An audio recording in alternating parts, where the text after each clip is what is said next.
ढेंकानाल जिला परजंग ब्लॉक अंतर्गत अलाकटा ग्राम अष्टप्रहरी नामयज्ञ अनुष्ठित हो जाइछि।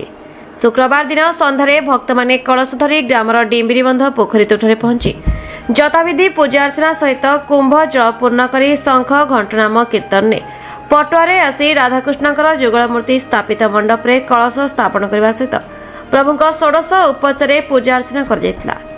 शनिवार प्रत्युषरू नाम संकीर्तन आरंभ सहित अखंड दीप प्रज्वलन कराइतला। अलाकटा ग्राम में 38 संकीर्तन मंडली पहुंची ग्राम में परिक्रमा करथांती। पूजक माने निमाईचरण त्रिपाठी पूजा अर्चना कार्य तुलाइथिले। पूजारे कर्ता भावे विश्वनाथ साहू बसिथिले। ग्राम परिचालना कमिटी सभापति पूर्णचंद्र साहूଙ୍କ नेतृत्व निर्मल कुमार साहू, मधुकर साहू, विभूतिभूषण साहू, गोकुलानंद बेहेरा, चिंतामणि साहू, निवारण साहू, कविराज साहू, माधव खिलार, भगवान साहू, विकास देहुरी ग्राम कमिटर समस्त सदस्य बहु संख्यारे जोग देथिले एवं ग्रामवासी तत्वावधान नामयज्ञ कार्य समापन हो जाइछि।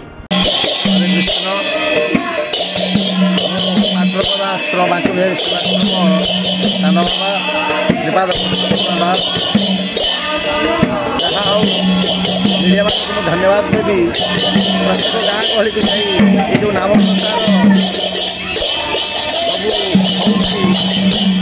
गाँव सहरे सहरे मीडिया माध्यम पहुँची जाऊँगी आनंदर कथा।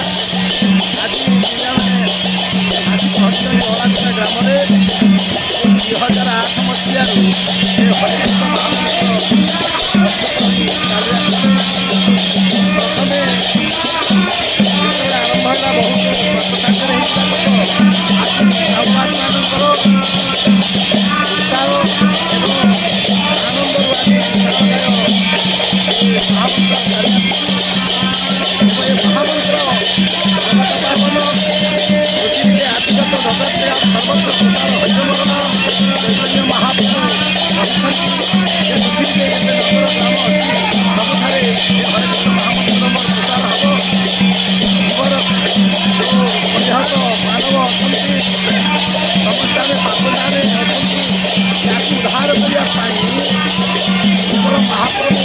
गोलक को आनी हरेनाथ कृष्ण महामंत्र जीव जमी उद्धार पाइबे से महाप्रभु जप करवा ध्यान करवा आम सहजरे ए भवसागर उद्धार पाइपर।